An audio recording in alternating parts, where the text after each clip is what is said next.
ವಿಜಯಪುರ ಶಾಸಕ ಬಸನಗೌಡ ಪಾಟೀಲ್ ಯತ್ನಾಳ್ ಪಕ್ಷದಿಂದ ಉಚ್ಚಾಟನೆಯಾದಂತಹ ಬೆನ್ನಲ್ಲೇ ಈಗ ಬಹಳ ಆಕ್ಟಿವ್ ಆಗಿದ್ದಾರೆ. ಹೊಸ ಪಕ್ಷವನ್ನ ಸ್ಥಾಪನೆ ಮಾಡ್ತಾರಾ ಯತ್ನಾಳ್? ಯುಗಾದಿ ಹಬ್ಬದಂದೇ ಹೊಸ ಪಕ್ಷದ ಭವಿಷ್ಯವನ್ನ ನುಡಿದ್ರು ಯತ್ನಾಳ್. ಹೊಸ ಪಕ್ಷ ಕಟ್ಟುವ ಬಗ್ಗೆ ಅಭಿಪ್ರಾಯ ಸಂಗ್ರಹಿಸ್ತಾ ಇದ್ದಾರೆ ಈಗ ಯತ್ನಾಳ್ ಬೆಂಬಲಿಗರು ಅಭಿಪ್ರಾಯ ಸಂಗ್ರಹಣೆಯನ್ನ ಮಾಡ್ತಾ ಇದ್ದಾರೆ. ದಸರಾ ಹೊತ್ತಿಗೆ ಹೊಸ ಪಕ್ಷ ಅಂತ ಬಸನಗೌಡ ಪಾಟೀಲ್ ಯತ್ನಾಳ್ ಹೇಳಿದ್ದಾರೆ. ಹೈಕಮಾಂಡ್ ವಿಜಯೇಂದ್ರ ಬಿಎಸ್ವೈರನ್ನ ಪಕ್ಷದಿಂದ ಕೈ ಬಿಡಬೇಕು, ಇಲ್ಲದೆ ಹೋದ್ರೆ ಹೊಸ ಪಕ್ಷ ಸ್ಥಾಪನೆ ಫಿಕ್ಸ್ ಅಂತ ಯತ್ನಾಳ್ ಹೇಳಿದ್ದಾರೆ. ಜನ ಬಿಜೆಪಿಯ ಮೇಲೆ ನಂಬಿಕೆಯನ್ನ ಕಳೆದುಕೊಳ್ತಾ ಇದ್ದಾರೆ. ರಾಜ್ಯಕ್ಕೆ ಹಿಂದೂ ಪಕ್ಷದ ಅವಶ್ಯಕತೆ ಇದೆ ಅಂತ ರೆಬಲ್ ನಾಯಕ ಆಕ್ರೋಶ ವ್ಯಕ್ತಪಡಿಸಿರೋದು.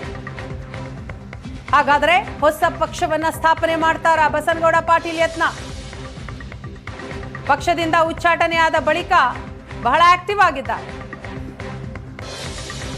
ಹೊಸ ಪಕ್ಷ ಕಟ್ಟುವ ಬಗ್ಗೆ ಅವರ ಬೆಂಬಲಿಗರು ಅಭಿಪ್ರಾಯವನ್ನ ಸಂಗ್ರಹ ಮಾಡ್ತಾ ಇದ್ದಾರೆ.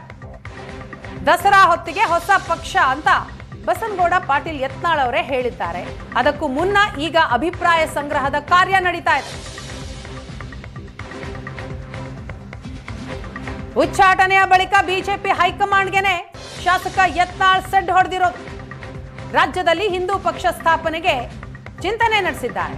ಅಭಿಪ್ರಾಯ ಸಂಗ್ರಹಣೆಗೆ ಮುಂದಾಗಿದ್ದಾರೆ. ಸಾಮಾಜಿಕ ಜಾಲತಾಣದಲ್ಲಿ ಬೆಂಬಲಿಗರು ಅಭಿಪ್ರಾಯವನ್ನ ಸಂಗ್ರಹಿಸ್ತಾ ಇದ್ದಾರೆ. ವಿಜಯೇಂದ್ರ ಬಿಎಸ್ವೈ ಬಿಜೆಪಿಯಿಂದ ಅವರನ್ನ ಕೈ ಬಿಡಬೇಕು, ಇದು ಯತ್ನಾಳ್ ಅವರ ಷರತ್ತು. ಇಲ್ಲದೆ ಹೋದರೆ ದಸರಾ ವೇಳೆಗೆ ಹೊಸ ಪಕ್ಷವನ್ನ ಸ್ಥಾಪಿಸ್ತೀನಿ ಅಂತ ಹೇಳ್ತಾರೆ ಯತ್ನಾಳ್. ನನ್ನ ಯಡಿಯೂರಪ್ಪ ಅವರ ಮಗನ ಸ್ವಾರ್ಥಕ್ಕಾಗಿ ಹಿಂದುತ್ವದ ವ್ಯಕ್ತಿಗಳನ್ನು ತುಳ್ಕೊಟ್ಟು ಬಂದಿದ್ದರು. ಇವತ್ತು ನನ್ನನ್ನು ಸಹ ಹಠ ಹಿಡಿದು ಯಡಿಯೂರಪ್ಪ ಮತ್ತು ವಿಜಯೇಂದ್ರ ಕೂಡಿ ರಾಜಕೀಯವಾಗಿ ತಾನು ತಮ್ಮ ಕುಟುಂಬಕ್ಕೆ ವಂಶ ಪಾರಂಪರೆ ಮುಂದುವರಿಬೇಕು. ಈ ರಾಜ್ಯದಲ್ಲಿ ಯಡಿಯೂರಪ್ಪ ನಂತರ ವಿಜಯೇಂದ್ರ ನಂತರ ಅವನ ಮಗ, ಅವನ ಮಗನ ನಂತರ ಅವನ ಮಗ, ಈ ಸಂಸ್ಕೃತಿ ತರಬೇಕಂತ ಹೇಳಿ ಇವತ್ತು ಈ ರೀತಿ ನಮ್ಮನ್ನೆಲ್ಲ ತುಳಿಯುವಂಥ ಕೆಲಸ ನಾಡಿನಲ್ಲಿ ನಡೆದಿದೆ. ಸನಾತನ ಧರ್ಮವನ್ನು ರಕ್ಷಣೆ ಮಾಡುವಂಥವ್ರು ಅನಿವಾರ್ಯವಾಗಿ ಒಂದು ಗಟ್ಟಿಯಾದಂಥ ನಿರ್ಣಯವನ್ನು ತೆಗೆದುಕೊಳ್ಳುವಂಥ ಕಾಲ ಬರ್ತದೆ. ಅದು ಕರ್ನಾಟಕದಲ್ಲಿ ಇವ್ರನ್ನ ಯಾಕೆ ನಮ್ಮ ತಲೆ ಮ್ಯಾಗೆ ಹೇರ್ತಾ ಇದ್ದೀರಿ? ವಿಜಯೇಂದ್ರ ಒಬ್ಬ ಮಹಾಭ್ರಷ್ಟ, ಸಾಕಷ್ಟು ಹಗರಣಗಳನ್ನು ಮಾಡಿದಂಥ ಒಂದು ಕುಟುಂಬವನ್ನು ಮುಂದುವರಿಸೋದಾದರೆ ಈ ನಾಡಿನ ಹಿಂದೂ ಕಾರ್ಯಕರ್ತರು, ಹಿಂದೂ ಮಹಾಜನತೆ ಒಂದು ನಿರ್ಣಯ ತಗೋಬೇಕಾಗ್ತದೆ. ನಾವು ಇನ್ನೂ ಆದ್ರೂ ಹೈಕಮಾಂಡಿಗೆ ವಿನಂತಿಪೂರ್ವಕ ಕೇಳ್ಕೋದೇನೆಂದರೆ, ನೀವು ವಂಶ ಪಾರಂಪರ್ಯ ವಿರೋಧ ಇದ್ದೀರಿ, ಭ್ರಷ್ಟಾಚಾರದ ವಿರೋಧ ಇದ್ದೀರಿ.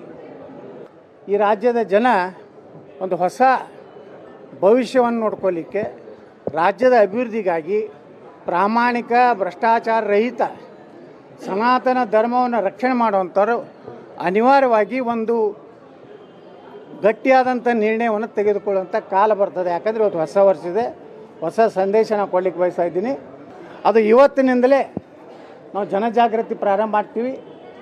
ಜನರ ಏನು ಅಭಿಪ್ರಾಯ ಇದೆ, ಭಾಳ ಜನ ನನಗೆ ಹೇಳ್ತಾ ಇದ್ದಾರೆ, ಒಂದು ಹಿಂದೂ ಪಕ್ಷ ಈ ರಾಜ್ಯದಲ್ಲಿ ಕಟ್ಟಬೇಕು, ಬಿ ಜೆ ಪಿಯಿಂದ ಹಿಂದೂಗಳ ರಕ್ಷಣೆ ಆಗುವುದಿಲ್ಲ.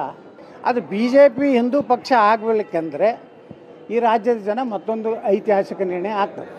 ಕರ್ನಾಟಕದ ಚಾಮರಾಜನಗರ ಹಿಡಿದು ಬೀದರ್ವರೆಗೆ, ಕರಾವಳಿ ಮಂಗಳೂರು ಕರಾವಳಿ ಭಾಗದಿಂದ ಹಿಡಿದು ಕೋಲಾರವರೆಗೆ ಎಲ್ಲ ಕಡೆಯಿಂದ ಒಂದೇ ಒಂದು ಕಾರ್ಯಕರ್ತರ ಒಂದು ಸಂಕೇತ ಏನು ಬರ್ತಾಯಿದೆ ಅಂದರೆ ಒಂದು ಹಿಂದೂ ಪಕ್ಷ ಕಟ್ಟಿ ನಾವು ಸರ್ವೆ ಮಾಡ್ತೀವಿ.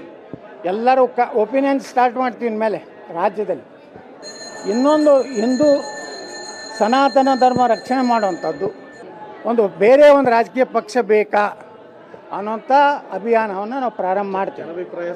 ಜನಾಭಿಪ್ರಾಯ ಸಂಗ್ರಹ ಮಾಡ್ತೀವಿ. ಸಾಕಷ್ಟು ವಿದೇಶಗಳಿಂದ ಸಹ ಇವತ್ತು ನನಗೆ ಕರೆ ಬರ್ತಾಯಿದೆ, ಫೋನ್ ಬರ್ತಾಯಿವೆ. ನೀವು ಒಂದು ಪಕ್ಷ ಕಟ್ಟಿ ಹಣ ನಾವು ಕೊಳ್ಳಕ್ಕೆ ರೆಡಿ ಇದ್ದೀವಿ, ದೇಣಿಗೆಯಾಗಿ ಜನ ಕೊಡ್ಕೊಳ್ಳಿಕ್ಕೆ ತಯಾರಾಗ್ತಾ ಇದ್ದಾರೆ. ನಮಗೆ ಇಲ್ಲಿ ಭವಿಷ್ಯ ಕಾಣಿಸ್ತಾ ಇಲ್ಲ. 100ಕ್ಕೆ 100 ನಾವು ಬರುವ ವಿಜಯದಶಮಿ ದಿವಸ ಹೊಸ ಒಂದು ರಾಜಕೀಯ ವ್ಯವಸ್ಥೆ ಕರ್ನಾಟಕದಲ್ಲಿ ನಾವು ಉದ್ಘಾಟನೆಯನ್ನು ಮಾಡ್ತೀವಿ.